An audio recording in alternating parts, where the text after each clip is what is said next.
तेरे को क्या लगता था कि नहीं लौटेंगे? गलत। जब तक तोड़ेंगे नहीं तब तक छोड़ेंगे। हेलो एवरीवन, मैं रवि रंजन स्वागत करता हूं आपके अपने ई लर्निंग प्लेटफॉर्म इंग्लिश दर्शन पे। तो आज के इस वीडियो में हम लोग देखेंगे कि जो अभी एसएससी सीएचएसएल की वैकेंसी आई है अपने पास, तो इस सीएचएसएल की वैकेंसी में किन किन चीज़ों का ध्यान रखना है, फॉर्म भरने से लेकर के एग्ज़ाम देने तक में आप किन किन सावधानियों को बरतेंगे, क्या रहने वाला है एग्ज़ाम पैटर्न, किन किन टॉपिक्स को फोकस करना है, कैसे आप आसानी से एग्ज़ाम्स को क्वालिफाई कर सकते हैं, कैसे आप आसानी से एक अच्छा स्कोर कर सकते हैं ताकि आपकी नौकरी 2022 में क्या हो जाए, सुनिश्चित हो जाए। ठीक है, अगर सारी चीज़ें सही से रहें तो चलिए शुरू करते हैं। सबसे पहले कुछ इंपॉर्टेंट डेट्स देख लेते हैं। तो इंपॉर्टेंट डेट्स में अपने पास जो चीज़ें हैं यहाँ पे देख लीजिए। इंपॉर्टेंट डेट्स में यहाँ पे ये आएगा कि कब से ये फॉर्म भरा जाएगा। ठीक है, तो देखिए यहाँ पे दिया हुआ date of submission of online applications. ठीक है, मतलब आप 1 फरवरी 2022 से लेकर के 7 मार्च 2022 तक फॉर्म भर सकते हैं। अब इसमें दिया हुआ है कि लास्ट टाइम क्या रहेगा फॉर्म सबमिट करने का। ठीक है, तो ये रहेगा 7 मार्च को 23 बजे यानी कि 11 बजे। ठीक है, 11 बजे रात को। ठीक है, अब देखिए यहाँ पे क्या हो जाए, ऑनलाइन आप फी पेमेंट कैसे कर सकते हैं। आपको पता है कि ऑनलाइन फी पेमेंट करना है तो 8 को आप कर सकते हैं रात को 11 बजे तक। लास्ट डेट क्या रहना चाहिए ऑनलाइन चालान का, अगर आप बैंक से चालान वो करना चाहते हैं, पे करना चाहते हैं थ्रू पीडीएफ निकाल करके, तो उसके लिए ये टाइम है अपना क्या 11 बजे। आप ये ध्यान रखेंगे, हालांकि आजकल ऑनलाइन कोई चालान तो करता नहीं है। ठीक है, तो आप ऑनलाइन चालान जनरेट करेंगे, जनरेट करने का समय ये हो गया और चालान करवाने का लास्ट समय क्या हो गया, ये हो गया। ठीक, बैंकिंग आवर्स में आप कर सकते हैं। बैंकिंग आवर्स जो अपना समय होता है बैंक का 9 से लेकर के जो भी 10-11 बजे तक, 9 से लेकर के जो भी अपना होता है 5 से 6 बजे तक उसमें। ठीक, देखिए यहाँ पे पेमेंट करेक्शन, अगर मान लीजिए कि कोई दिक्कत आ जाती है आपके फॉर्म में, ठीक है, तो एप्लीकेशन फॉर्म को आप क्या कर सकते हैं, करेक्ट कर सकते हैं। उसका डेट है 11 मार्च से लेकर के 15 मार्च तक। ठीक है, इसमें जो टायर फर्स्ट का एग्ज़ाम होने वाला है, टायर फर्स्ट यानी कि स्टेज फर्स्ट, ठीक है, वो होना है मई 2020 में। ठीक है ना, मई 2022 में। यानी कि अगर अभी आप समय देखते हैं तो एक अच्छा समय आपको मिल जाएगा इस एग्ज़ाम के प्रिपरेशन के लिए। आप आसानी से इतने समय में एसएससी सीएचएसएल जैसे एग्ज़ाम को आप आसानी से क्वालिफाई कर लेंगे। ठीक है, उसके बाद से जो अपना नेक्स्ट स्टेप दिया हुआ है, इसमें नेक्स्ट स्टेप में यहाँ पे जो चीज़ें हैं, टायर 2 का एग्ज़ाम कब होगा। ठीक है, डिस्क्रिप्टिव पेपर होता है, अभी हम इस पे आगे बाद में चर्चा करते हैं। तो यहाँ पे देखिए ये जो दिया हुआ है टू बी नोटिफाइड लेटर दिया, मतलब इसके बारे में अभी कोई सूचना नहीं है। लेकिन अगर आप तैयारी कर रहे हैं तो सारी चीज़ों को ध्यान में रख करके चलना है। आप ये ऐसा ना सोच के तैयारी करें कभी भी कि अभी आप टायर 1 देंगे फिर टायर 2 देंगे, इस तरीके से आपकी तैयारी अगर है तो अच्छे से तैयारी होनी चाहिए। चलिए आगे देखते हैं इसमें और क्या क्या चीज़ें इंपॉर्टेंट हैं।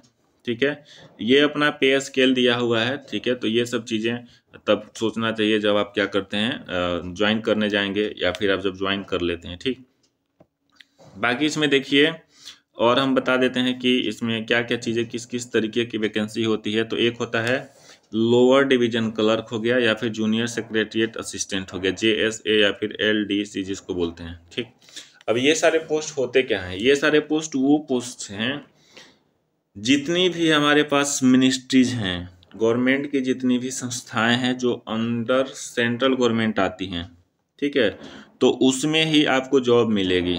ठीक है, उसी में एक जो अपना ये वैकेंसी हो गई, देखिए इसमें पोस्टल असिस्टेंट वाली और सॉर्टिंग असिस्टेंट वाली ये जॉब है। जैसे कि आप यहाँ पे पोस्टल से ही पता कर पा रहे हैं कि पोस्ट ऑफिस में इसमें आपको जॉब मिलेगी। ठीक है ना, अच्छी पोस्ट होती है।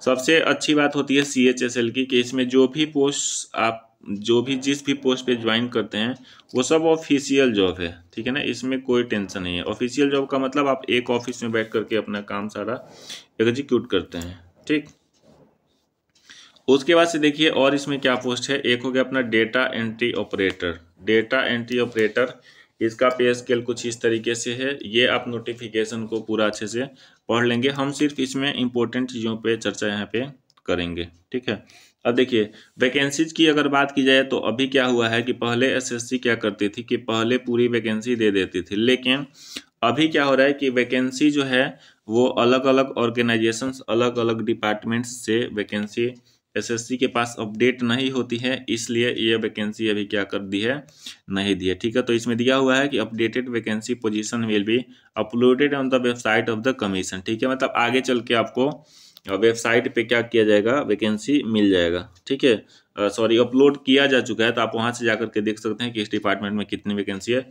उसमें मैं एक सेपरेट लेक्चर लेके आऊंगा भी, जिसमें आप आसानी से इसको आसानी से समझ पाएंगे। ठीक, अब देखिए ये जो अपना दायरा है रिजर्वेशन वाला, ये सबको पता होता है, इसमें कुछ बताने की जरूरत नहीं है कि किसको कितने साल का रिजर्वेशन मिलना है ना। ठीक है, इसमें देखिए जैसे SC ST OBC, अब तो EWS और एक्स सर्विसमैन और PWD, तो ये सब आप एक बार देख लेंगे। इसमें बहुत ज़्यादा बताने वाला कुछ है नहीं जो आपको बताया जाए। ठीक है, उसके बाद आगे बढ़ते हैं। यहाँ पे इसमें जो हो गया आपका पर्सन विद डिसेबिलिटीज में कि कौन कौन से कैटेगरी में कौन कौन से लोग आएंगे, तो इसको भी आप एक बार देख लेंगे। ठीक, उसके बाद हम चलते हैं आगे। ठीक है, इसमें वही दिया हुआ है कि कौन से मतलब कौन से पोस्ट पे अगर आप आए तो किन किन चीज़ों की मिनिमम रिक्वायरमेंट होगी, मतलब आप मिनिमम किन किन शारीरिक अक्षमता में रहेंगे तब भी काम चल जाएगा, मतलब मिनिमम शरीर का कौन सा हिस्सा काम करना चाहिए। ठीक है, मतलब क्या क्या रहेगा तो आपका काम चल जाएगा और क्या क्या रहेगा वही। इसका नीचे क्या दे दिया है, एब्रीविएशन दिया हुआ है, जो ऊपर संक्षिप्त में लिखी गई चीजें हैं उसी को यहाँ पे क्या कर दिया गया, एक्सपेंड करके दिखाया गया। तो ये आप नोटिफिकेशन को एक बार अच्छे से पढ़ लेंगे। ठीक, बाकी यहाँ पे दिया हुआ है नेशनलिटी या फिर सिटीजनशिप, ये सबको पता होना चाहिए कि ये फॉर्म भरेंगे कौन। जाहिर सी बात है भारत के होंगे, नेपाल के होंगे, या फिर भूटान के होंगे, या फिर तिब्बतियन होंगे। ठीक है, ये सब आप देख लीजिएगा एक बार। ठीक है, कि इसको क्या करना है, आपको बेसिकली इससे मतलब नहीं है, क्योंकि मुझे जहाँ तक पता है कि ये जो 10+2 लेवल की जो वैकेंसी होती है इसमें मैक्सिमम भारत के ही बच्चे भरते हैं। ठीक है, आगे बढ़ते हैं। ठीक है, उसके बाद से नेक्स्ट, अब ये अपना एक इम्पोर्टेंट सेक्शन होता है कि एज लिमिट क्या होनी चाहिए। ठीक है, तो एज लिमिट कैलकुलेट करने के लिए जो डेट दिया गया है वो 1/1 यानी कि 1 जनवरी 2022 को आपकी उम्र होनी चाहिए 18 से लेकर के कितने साल तक, 27 साल तक। ठीक है ना, डेट याद रखिएगा, कब कैलकुलेट होगा, इसी डेट पे यानी कि 1/1/2022 पे। ठीक है, मतलब कुल मिला के यहाँ पे दिया हुआ है कि अगर आपका जन्म 2 जनवरी 1995 से, ठीक है ना, ले करके 1/1/2004 के बीच है। ठीक है, ये ध्यान दीजिएगा। ठीक है, 2 जनवरी 1995 से लेकर के 1 जनवरी 2004 के बीच है तो आप एलिजिबल हैं इस फॉर्म को भरने के लिए। ठीक, बाकी अपना जो यहाँ पे रिजर्वेशन होता है वो आपको पता ही है। ठीक है, कि कैसे किस कैटेगरी को रिजर्वेशन, जैसे SC ST को मिलता है 5 साल, OBC को मिलता है 3 साल, PWD को मिलता है 10 साल। तो ये सब चीज़ें आप अपने कैटेगरी के हिसाब से वहाँ पे सोच सकते हैं। ठीक, इस तरीके से एक्स सर्विसमैन, बाकी अदर सारी चीज़ें यहाँ पे दी हुई हैं। ठीक, उसके बाद देखिए यहाँ पे इम्पोर्टेंट दायरा और क्या है, इसको ध्यान दीजिएगा। फॉर्म भरने में हम लोग गलती कर देते हैं, उस गलती से क्या करना है, बचना है। जैसे दिया हुआ है date of birth filled by candidate in the online application form and the same recorded in matriculation secondary examination certificate, है ना, will be accepted by the commission for determining the age and no subsequent request for change will be consider. ठीक है, मतलब आप जो भी अपना date of birth डालते हैं तो डेट ऑफ बर्थ आपका होना चाहिए कैसे, 10th का जो मार्कशीट या सर्टिफिकेट है उसके हिसाब से। ठीक है, इतनी बात आपको समझ में आ गई। चलिए आगे चलते हैं। इसमें यह भी दिया हुआ है कि इसमें कोई चेंज आगे चल के अगर आप चाहते हैं कि नहीं हमारा गलती से ये पड़ गया है, हम उसको चेंज करना चाहते हैं, तो ऐसी किसी भी चीज़ों पे आगे चल के सुनवाई नहीं होगी। ठीक, बाकी आगे बढ़ते हैं। यहाँ पे एक सर्विसमैन का डिफिनीशन दिया हुआ कि एक सर्विसमैन कौन कौन से लोग कंसीडर किए जाएंगे एक सर्विसमैन में। तो ये एक सर्विसमैन जो लोग हैं उनको इस पे ज़्यादा ध्यान देना चाहिए। ठीक है, इसमें फिर दिया हुआ है क्या, देखिए, age relaxation is not admissible to son, ठीक है ना, daughters and departments of ex serviceman. अगर मान लीजिए कि आपके दादाजी या फिर आपके पापा, ठीक है ना, अगर आपके पापा किसी डिफेंस प्रश्न में यानी कि एक्स सर्विसमैन है तो उसका आरक्षण आपको नहीं मिलेगा, ये कहा जा रहा है। ठीक है ना, आपके पिताजी को मिलेगा लेकिन आपको उसका आरक्षण नहीं मिलेगा। अब आपके पिताजी के कहने का मतलब ऐसा है कि बहुत सारे लोग होते हैं जो 15 से 20 साल का जॉब करके रिलीज हो जाते हैं, ठीक है ना। तो वो लोग फिर से चाहते हैं कि हम सेकंड नौकरी करें, तो उनके लिए ये चीज़ें एलिजिबल हैं, ठीक। अब देखिए ये सारी चीज़ें दिया हुआ है कि आप कैसे सर्टिफिकेट्स बनवाएंगे, है ना, अपना डिपार्टमेंट से जो भी आप बनवाना चाहें उसके हिसाब से, ठीक। उसके बाद यह है provision of compensatory time and assistant of scribe, ठीक है।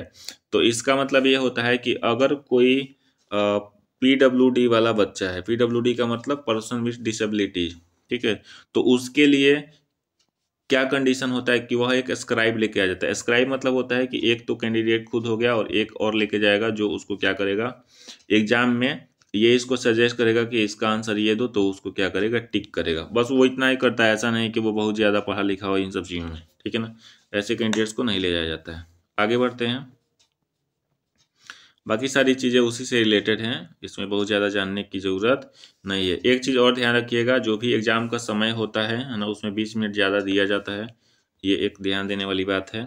उसके बाद नेक्स्ट, एजुकेशनल क्वालिफिकेशन को लेकर के बच्चों को कन्फ्यूजन हो जाता है। तो आप देख लीजिए यहाँ पे क्या है दिया हुआ है कि यहाँ पे LDC यानी कि lower division clerk, JSA PASA मतलब पोस्टल असिस्टेंट, सॉर्टिंग असिस्टेंट और ज्वाइंट सेक्रेटरिएट असिस्टेंट, या फिर DEO department of DEO and CA&G, है ना, इसको बोलते हैं कंट्रोलर एंड ऑडिटर जनरल। तो इसमें अगर कोई भी बच्चा जाता है, ठीक, तो उसके पास होना चाहिए, मस्ट है मतलब होना चाहिए, पास 12th स्टैंडर्ड और equivalent examination from recognised board और यूनिवर्सिटी, ठीक है ना। इसमें इसका कोई मतलब नहीं है कि उसका सब्जेक्ट क्या होना चाहिए, सिर्फ अगर वो 12th पास किया है तो वो उस एग्जाम को दे सकता है, ठीक। नेक्स्ट अपना ये बन के आता है दूसरे में कि अगर आप data entry operator grade A के लिए जाते हैं, ठीक है, या फिर ऑफिस ऑफ CAG जाते हैं ना, इन इंडिया में जाते हैं, ठीक है, भारत में ही, है ना, हालांकि पोस्ट तो सारा भारत की है, ठीक है।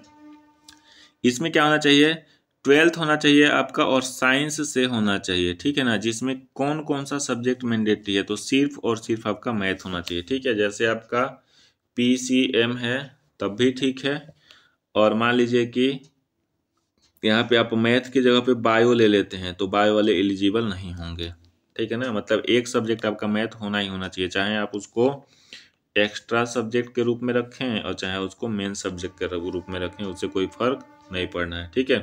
आगे देखिए, द कैंडिडेट मस्ट पजेज का मतलब होता है होना चाहिए, पजेज इसेंशियल क्वालिफिकेशन ऑन और before the closing date of receipt of online application, ठीक है ना, मतलब जो लास्ट डेट दिया हुआ है यानी कि 7 मार्च, ठीक है, तो 7 मार्च से पहले उसके पास वो इसेंशियल क्वालिफिकेशन होना चाहिए जो मिनिमम यहाँ पे रिक्वायर्ड है, ठीक। आगे बढ़ते हैं नेक्स्ट, यहाँ पे बाकी सारी चीज़ें बहुत इंपॉर्टेंट नहीं है, जहाँ जहाँ पे आपको बचना चाहिए सिर्फ हम उसी पे यहाँ पे चर्चा कर रहे हैं, ठीक है। अब यहाँ पे दिया हुआ है हाउ टू अप्लाई, ये इंपॉर्टेंट दायरा होता है, ठीक है। आप क्या करते हैं, सीधे जाते हैं SSC के लिंक पे, ठीक है, या फिर अदर भी वेबसाइट्स हैं अपने पास जहाँ से ये सीधे लिंक मिल जाता है, यहाँ पे जाते हैं, यहाँ पे आप इन सारी चीज़ों को देख लेते हैं, ठीक है। SSC के ये जो मेन वेबसाइट होता है वो उसका यही लिंक है ना, ssc.nic.in, ठीक। उसके बाद से देख लीजिए, फोटो अपलोड करने में ध्यान देना है, ठीक है। अभी जो SSC GD का एग्ज़ाम हुआ था और SSC MTS का एग्ज़ाम हुआ था लास्ट टाइम, उसमें बहुत सारे बच्चे इसीलिए छंटे थे कि उनका डेट ऑफ फोटो जो था वो उनके फोटो पे प्रिंट नहीं था, ठीक है। क्यों ऐसा हुआ था इसके बारे में अभी हम चर्चा करेंगे। देखिए यहाँ पे दिया हुआ in the online application form candidates are required to upload the scanned colour photograph size photograph JPEG, है ना, ज्वाइंट पिक्चर एक्सचेंज, ठीक है, joint picture interchange format graphics होता है, ठीक है। तो ये जो होना चाहिए ये 20 KB से लेकर के 50 KB के बीच में होना चाहिए, ठीक है। और ये कहा गया है कि फोटो जो आपको होना चाहिए 3 महीने से पुराना नहीं होना चाहिए, ठीक है ना। दिया हुआ है from the date of publication of the notice of examination, यानी कि जिस डेट को ये नोटिस दिया गया SSC ने साइट पे अपलोड किया, ठीक है, कि इस डेट से लेकर के और इस डेट तक हम फॉर्म क्या करेंगे, लेंगे, ठीक है। तो जो ये पहला डेट है उस डेट से पीछे 3 महीने के अंदर का ही फोटो मान्य होगा। अगर आप बहुत ज़्यादा पुराना फोटो लगाते हैं तो उसको मान्य नहीं किया जाएगा, तो आप इसका ध्यान रखेंगे। ठीक है, बहुत सारे बच्चों का एप्लीकेशन इसी वजह से रद्द हो गया, उनकी सारी तैयारी धरी की धरी रह गई। तो इन चीज़ों को आप ध्यान में रखेंगे फॉर्म भरते टाइम। और डेट ऑफ फोटो होना चाहिए उस पर। कैसे पता चलेगा कि वो 3 महीने पुराना है? इसी से पता चलेगा। ठीक, उसके बाद से नेक्स्ट दिया हुआ, if the proper photograph is not uploaded by the candidate his candidature will be cancelled, है ना। Specimen of photographs which are applicable not applicable is given on annexure 5। ठीक है ना। अब ये सब चीज़ें, ये कॉमन सेंस वाली बात होती है, इसमें कुछ बताने की जरूरत नहीं। इसमें ये दिया हुआ है कि जो फोटो का दिया हुआ है कि 20 KB से लेकर के, है ना, 50 KB के बीच होना चाहिए। ठीक है, तो अगर इसके बीच में अगर आप फोटो नहीं लगाते हैं तो उसको क्या कर दिया जाएगा? रिजेक्ट कर दिया जाएगा।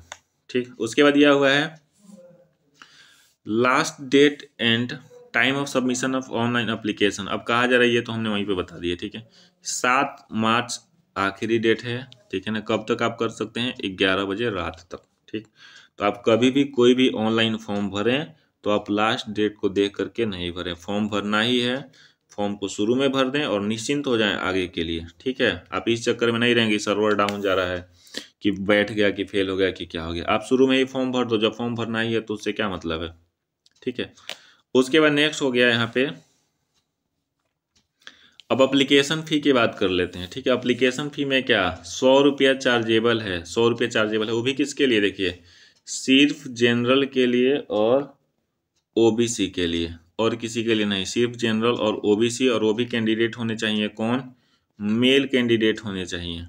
ठीक है ना। उसके बाद क्या दिया देखिए यहाँ पे, वोमेन कैंडिडेट एंड कैंडिडेट। ठीक है, वोमेन कैंडिडेट्स यानी कि जो महिला कैंडिडेट्स हैं, महिला परीक्षार्थी होंगे उनके लिए। And candidates belonging to schedule caste, अगर कोई एससी कैंडिडेट है, चाहे वो मेल है चाहे फीमेल है, उससे मतलब नहीं है। शेड्यूल ट्राइब से हो, कोई एसटी है, पीडब्ल्यूडी वाला कोई हो गया, एक्स सर्विस मैन हो गया, या फिर जो भी महिलाएं हैं, तो यहाँ पे दिया हुआ ही है ना। ये सारे लोग क्या है? Exempted from fee of payment है, मतलब इनको कोई भी पेमेंट करने की जरूरत नहीं है। यानी कि इनके लिए क्या है? पूर्ण रूप से ये फॉर्म क्या हो जाएगा? फ्री हो जाएगा। यानी कि अगर आप ओबीसी कैटेगरी से हैं या फिर जनरल कैटेगरी से हैं, और वो भी आप क्या है? अगर मेल हैं, ठीक है, तभी आपको 100 रुपया देना होगा। अदरवाइज इसमें 1 रुपया नहीं लगना है। फॉर्म सब लोग भर सकते हैं। ठीक, उसके बाद नेक्स्ट, फी का जो पेमेंट मोड रहेगा, आप भीम से कर सकते हैं, नेट बैंकिंग से कर सकते हैं, UPI, debit card, credit card, ये सब वहाँ पे दिया रहता है, आप वहाँ पे देख लेंगे। ठीक है, आपके पास जो भी संसाधन अवेलेबल है उसके माध्यम से कर सकते हैं। ठीक, उसके बाद आते हैं अगले में। ठीक है, अच्छा, एक चीज़ आप हमेशा ध्यान दीजिएगा कि जो करेक्शन के लिए यहाँ पे दिया रहता है, जैसे बच्चों को लगता है फ्री में करेक्शन हो जाएगा फॉर्म, तो ऐसा कुछ नहीं है। ठीक है ना। 5 दिन तक के लिए एलिजिबल, 5 दिन के लिए इनेबल रहेगा ये विंडो। 5 दिन के अंदर आप क्या कर सकते हैं? अपने फॉर्म में कोई अगर गलती हुई तो उसको सुधार सकते हैं। लेकिन क्या ये फ्री है? तो नहीं, बिल्कुल फ्री नहीं है। इसके लिए आपको पे करना पड़ेगा। देखिए कैसे पे करना पड़ेगा, यहाँ पे दिया हुआ है। ठीक, देखिए, एक समान रूप से कमीशन चार्ज करेगी कितना? 200 रुपया। ठीक है, कोई भी करेक्शन करना है या फिर रीसबमिट करना है, मॉडिफाई करना है, ठीक है, इसके लिए फर्स्ट टाइम। लेकिन अगर आपने एक बार गलती की, फिर अगर आपने दोबारा गलती की, तो अब आपको 200 नहीं, अब आपको कितना देना होगा? 500 रुपया देना होगा। तो आप इससे बचेंगे। फॉर्म जब भी भरें पूरी सावधानी से भरें, पूरा अलर्ट होकर के भरें। ठीक, उसके बाद नेक्स्ट, फिर इसमें यही दिया हुआ है कि वही हमारा पेमेंट मेथड जो है, आप किस किस चीज़ों से, कौन कौन से मीडियम से प्रयोग कर सकते हैं। ठीक, आगे बढ़ते हैं। सेंटर ऑफ एग्जामिनेशन आप अपने सुविधा के अनुसार भर सकते हैं। ठीक है, इसमें सेंट्रल रीजन में बिहार और उत्तर प्रदेश आता है। मैक्सिमम जो हमारे यहाँ के बच्चे हैं वो लोग एसी में एलिजिबल होते हैं, है ना। तो आप इसमें से कोई सा भी सेंटर आप अपने सुविधा के अनुसार देख सकते हैं। एक से ज़्यादा सेंटर भरना होता है, ये आप हमेशा ध्यान रखेंगे। ठीक है, उसके बाद नेक्स्ट, ठीक, आप इसको एक बार देख लेंगे कि एक सेंटर डालना है कि एक से ज़्यादा डालना है। जैसे मैक्सिमम फॉर्म्स जो होते हैं उसमें एक से ज़्यादा भी ले लेते हैं, जैसे सीटेट हो गया, है ना, टीईटी हो गया, तो इस तरीके से। तो आप अपने हिसाब से ये सेंटर अपने कन्वीनियंट के आधार पे डालेंगे, ताकि आपको वहाँ पे आने जाने रहने इत्यादि में परेशानी नहीं हो। ठीक, ये सब अलग अलग बोर्ड्स दिए हैं जो एसएससी का रीजन है हमारा। ठीक, ये बहुत जानने की चीज़ नहीं है ना। उसके बाद है नेक्स्ट, कि अगर आप कोई भी सेंटर डाल देते हैं तो वो किसी भी हालत में चेंज नहीं किया जाएगा। दिया है इन अंडर एनी सर्कमस्टांसेस, मतलब कोई भी परिस्थिति चाहे ना आ जाए, आप किसी भी हालत में अगर आपने मान लिया कि सेंटर डाल दिया गोरखपुर, तो आपको पेपर देना ही है कहाँ पे, गोरखपुर। ठीक है। स्कीम ऑफ एग्जामिनेशन देख लीजिए कि क्या क्या चीजें यहाँ पे रहने वाली हैं, कौन कौन सी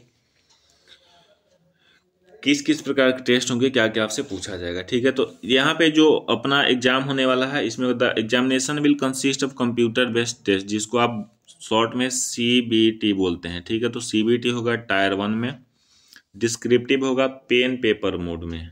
ठीक है, इसको कहते हैं पेन पेपर मोड, यानी कि आपको ऑफलाइन क्या होगा, लिखना होगा। उसके बाद स्किल टेस्ट या फिर टाइपिंग टेस्ट होगा, यानी कि आपको टोटल 3 प्रोसेस से होकर के गुजरना है, तब आपको ये छोटी सी नौकरी मिलेगी। छोटी सी क्या नौकरी है, अच्छी नौकरी है ना, CHSL की।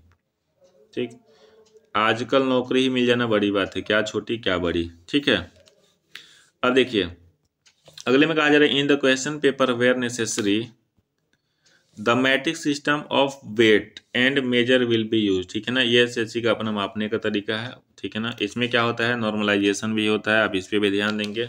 ठीक है, there shall be no provision for revaluation rechecking in the examination. कहा जा रहा है कि दोबारा से आपकी कॉपी कभी भी, मतलब दोबारा से आपका पेपर कभी से भी चेक नहीं किया जाएगा, चाहे किसी भी हालत में। ठीक, उसके बाद नेक्स्ट, ये यहाँ पे इम्पोर्टेंट हिस्सा हो जाता है आपके एग्जाम के हिसाब से, और यहाँ पे थोड़ा सा हम टाइम लेकर डिटेल में एक्सप्लेन करते हुए चलेंगे कि कौन कौन सी चीज़ें यहाँ पे पूछी जाती हैं, किन किन टॉपिक्स का ध्यान रखा जाता है। ठीक है, अब जैसे देखिए CBT 1 में क्या होता है कि आप 4 सब्जेक्ट्स देखे हैं यहाँ पे। ठीक है ना, ये जो पूरा पेपर होगा आपका 25-25 नंबर, यानी कि 25-25 क्वेश्चंस, यानी कि 4, ये दिखा रहा है क्वेश्चंस को और ये दिखा रहा है नंबर को। तो ये जो अपने हो गए 100 क्वेश्चंस हो गए कितने नंबर के लिए, 200 मार्क्स के लिए। ठीक है ना, 200 मार्क्स के लिए। फुल मार्क्स अपना हो गया कितना, 200, और 100 नंबर का ये हो गया, यानी कि एक क्वेश्चन कितने का हुआ, 2 नंबर का। ठीक, टाइम की बात की जाए तो 60 मिनट का समय आपको मिलना है, और 80 मिनट का समय मिलना है किसके लिए, जो लोग पर्सन विथ डिसेबिलिटी, जिसमें दिया है ना कि स्क्राइब लेके आना है। ठीक है, तो उसके लिए मिलेगा कितना, 20 मिनट का कंपेंसेटरी समय दिया जाता है अतिरिक्त अलग से। ठीक, अब क्या है यहाँ पे कि अगर आप अच्छे से तैयारी कर रहे हैं, ठीक है, आपको पता ही होगा लास्ट ईयर के कट ऑफ ज़्यादा गया था। ठीक है ना, तो अगर आप अच्छे से तैयारी करना चाह रहे हैं, ठीक है, तो आपको हर सब्जेक्ट पे फोकस करना पड़ेगा। मैं थोड़ा सा शॉर्ट में समझा देता हूँ, इस पे मैं एक डिटेल वो बनाऊंगा। ठीक है, डिटेल एक इस पे तैयार करूंगा हम लेक्चर, जिस पे आप समझेंगे कि किस सब्जेक्ट का कितना महत्व है, कितना वेटेज है, और किन किन टॉपिक्स को ध्यान में रखना है, क्यों सारे सब्जेक्ट्स पढ़ने जरूरी हो जाते हैं। ठीक है ना, SSC जैसे एग्जाम्स में अगर आप चाहते हैं कि केवल मैथ और रीजनिंग पढ़ के निकाल लें, केवल इंग्लिश और GK पढ़ के निकालें SSC, तो कभी नहीं निकलेगा। ठीक है, इस पे आप थोड़ा सा ध्यान देंगे। ठीक, तो अब देखिए यहाँ पे जो अपना 25 क्वेश्चन हो गया किसका, इंग्लिश का, 25 हो गया GK GS का, जनरल इंटेलिजेंस बोलते हैं, मैथ्स हो गया अपने, और उसके बाद हो गया क्या, जनरल नॉलेज, सॉरी ये जनरल इंटेलिजेंस हो गया रीजनिंग। ठीक है, आप रीजनिंग इसको बोलते हैं। ठीक, तो अब देखेंगे यहाँ पे आप जो ये वाला दायरा होता है, इसमें आप 25 में से चाहें तो 25 क्वेश्चन भी सॉल्व कर सकते हैं।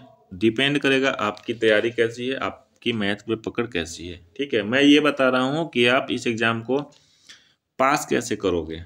ठीक है, देखो दूसरा ये हो गया कि अगर आप रीजनिंग में नॉर्मली क्या होता है कि बच्चे 25 में 25 कर ही लेते हैं। ठीक है, 25 में कुछ नहीं तो 24 तो किसी से नहीं रोका जाएगा, सब लोग कर लेते हैं। ठीक है, तो आप 24 कर सकते हैं। अब बात फंस जाती है कहाँ पे, जो अपने तरफ के बच्चे हैं, ठीक है, यानी कि खास करके बिहार और यूपी वाले, ठीक, उसमें से हालत यह है कि 95% बच्चे इंग्लिश पढ़ना नहीं चाहते हैं।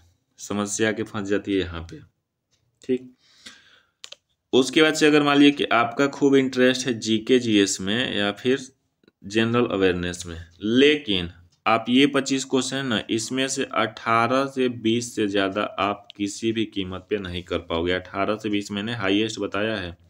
ठीक है, लेकिन वही मेहनत अगर आप यहाँ पे कर देते हैं इंग्लिश वाले सेक्शन में, तो आप आराम से क्या करेंगे, आराम से इसमें 25 में से कुछ नहीं तो 24 क्वेश्चन तक आप कर सकते हो, अगर आपका बेसिक ठीक ठाक है या फिर आप रियल में अच्छे तरीके से मेहनत करते हो। देखो क्यों मैं ऐसा बोल रहा हूँ, जीके जीएस जो होता है ना, इसमें करेंट अफेयर जीके जीएस मिला करके ये अनलिमिटेड दायरा है। ये समझो कि एक महासागर है, ठीक है।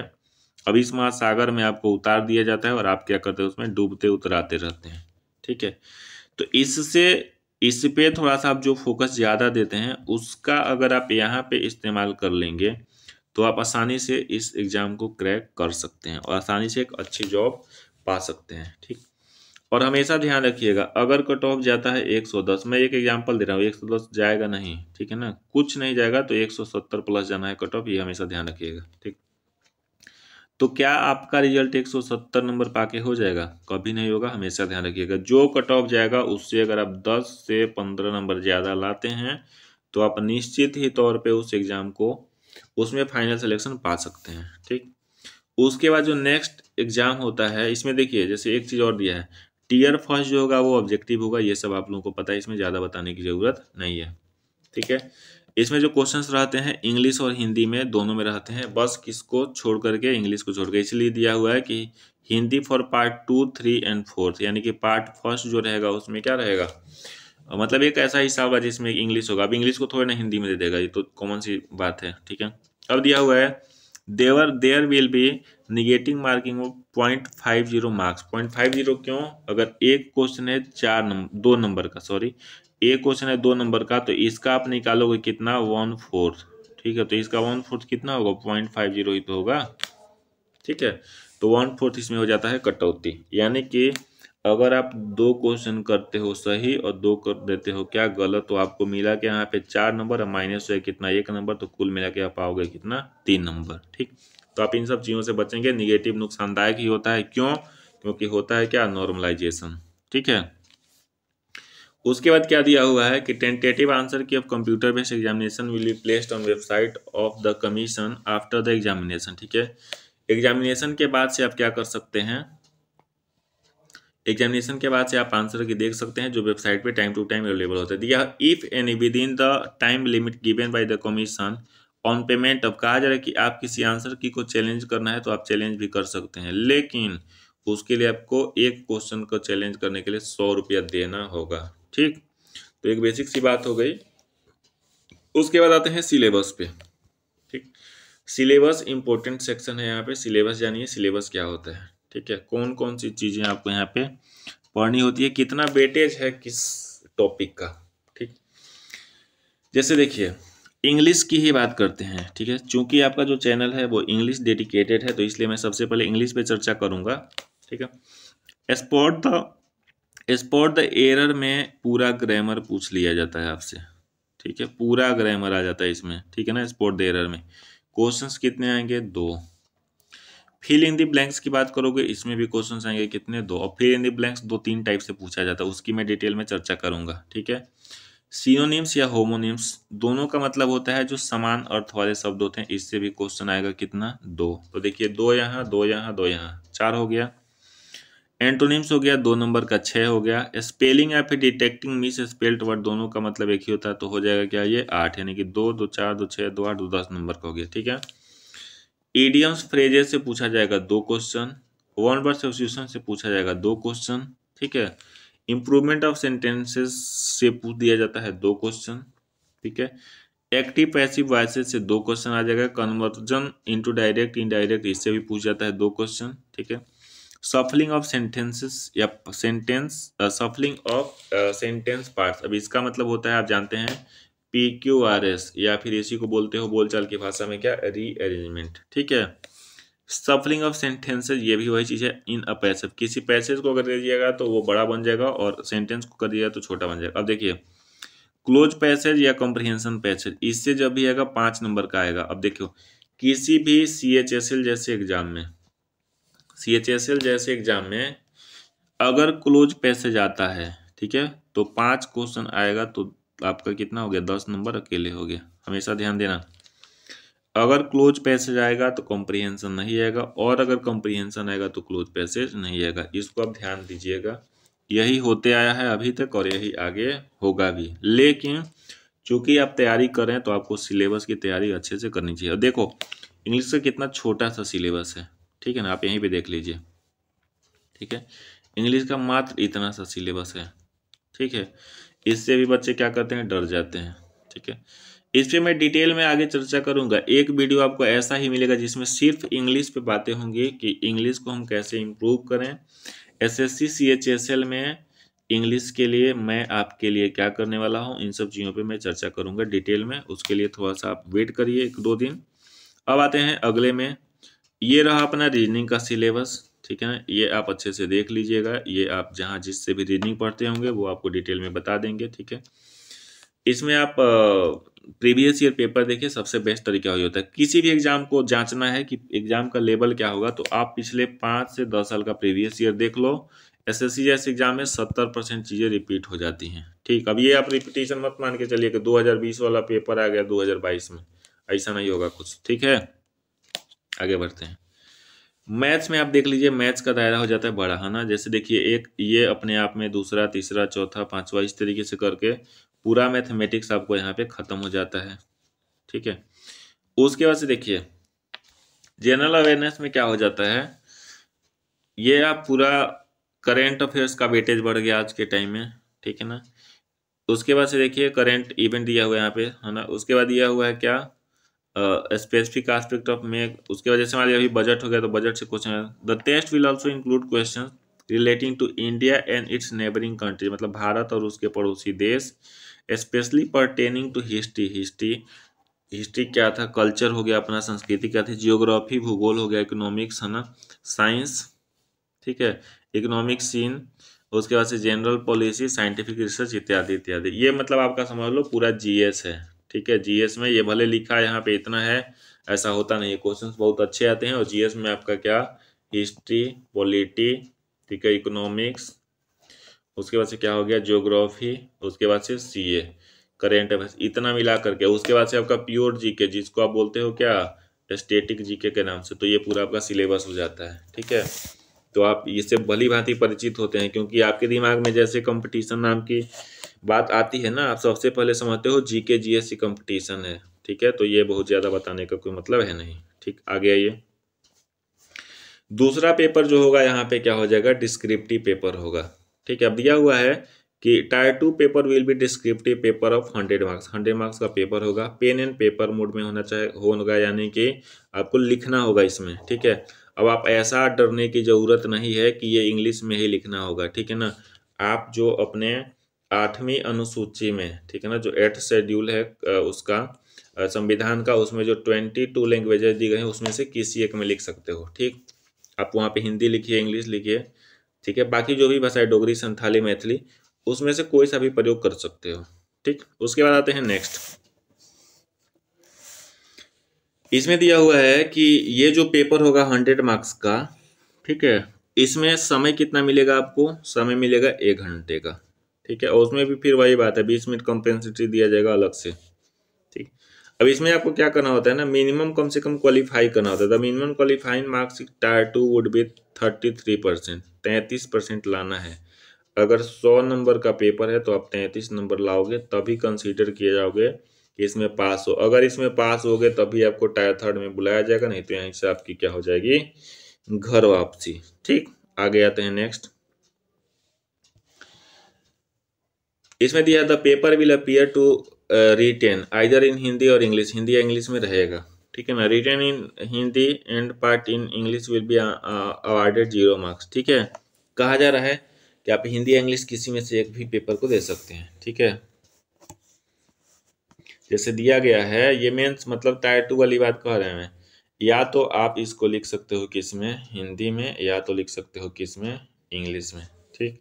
अगर मान लीजिए कि आपका दिमाग ठन का और एक क्वेश्चन का जवाब दे दिए तुम किस में, हिंदी में, और दूसरे का दे दिया आपने किस में, इंग्लिश में, तो यहाँ पे आपको क्या मिलेगा, 0 मार्क्स मिलेगा, कोई नंबर नहीं मिलेगा। तो अगर आप मेंस की तैयारी करते हैं तो आप अभी से मूड बना के करिए कि आपको वहाँ पे डिस्क्रिप्टिव देना है, आइदर इन इंग्लिश और इन हिंदी। क्लियर है। अब चलते हैं आगे, ठीक है। बाकी ये सारी बेसिक चीज़ें होती हैं जो एग्जामिनर आपको वहाँ पे बता देता है कि आपको वहाँ पे रोल नंबर अच्छे से भरना है, साइन अच्छे से करना है, इत्यादि इत्यादि चीज़ें, ठीक। उसके बाद स्किल टेस्ट और बाकी सारी चीज़ें हैं। जब आप सेकंड टायर, थर्ड टायर में जाओगे तो वहाँ पे ये सारी चीज़ें क्या हो जाती हैं, आसानी से समझ में आ जाएगी। टाइपिंग टेस्ट होता है, अगर PASA के लिए आप जाते हैं तो वहाँ पे आप इन सारी चीज़ों के लिए प्रिपेयर होके जाएंगे। तो ये कुछ बेसिक इंफॉर्मेशन थे रिगार्डिंग SSC CHSL, ठीक है। तो यहाँ पे मुझे उम्मीद है कि आपको इसका पूरा पैटर्न समझ में आ गया होगा। अगर वीडियो अच्छा लगे तो आप चैनल को क्या करें, शेयर करें, सब्सक्राइब करें, दोस्तों के साथ शेयर करें, ठीक है। अधिक से अधिक लोगों को तक ये पहुंचाएं, क्योंकि बहुत सारे बच्चे जो होते हैं उनको SSC CHSL या फिर किसी भी एग्जाम के नोटिफिकेशन के बारे में पढ़ते तो हैं नहीं, वो सीधे जाते हैं कैफे वाले के पास, और कैफे वाला जो बोलता है मान के फॉर्म भरवा लेते हैं, वहीं पे हो जाती है क्या, गलती। तो आप हमेशा ध्यान दीजिए, चाहे SSC हो चाहे कोई सा भी आप फॉर्म भरते हो, ठीक है, या तो आप जो भी ऑफिशियल नोटिफिकेशन है उसको या तो आप खुद से पढ़ लो अच्छे से, नहीं तो दूसरा तरीका यह है कि नहीं समझ में आ रहा है तो आप जिस किसी भी टीचर के पास पढ़ते हैं उससे उसमें पूछ लीजिए कि सर इसमें क्या क्या चीज़ें हैं, वो आपको बता देंगे। मैं ऐसा क्यों बोल रहा हूँ, क्योंकि अभी जो SSC का जो फॉर्म रिजेक्ट हुआ, लगभग 7 लाख बच्चों का फॉर्म रिजेक्ट हो गया। सोचो 7 लाख बच्चों का, एक बड़ी संख्या होती है 7 लाख, है ना। उसमें से क्या ऐसा है कि वो लोग तैयारी नहीं करेंगे? नहीं, उन्होंने भी तैयारी किया होगा अपने लेवल पे, लेकिन वो एक मौके से क्या हो गए, चुप गए, ठीक। तो आप इसलिए इन सारी चीज़ों को अच्छे से कंसीडर करें, उसके बाद आप फॉर्म भरें, समय से पहले फॉर्म भर लें। समय से पहले का मतलब जो लास्ट डेट है, लास्ट डेट का इंतजार किए बिना। तो आज के वीडियो में इतना ही, जल्दी मिलते हैं अगले वीडियो में। Thank you very much.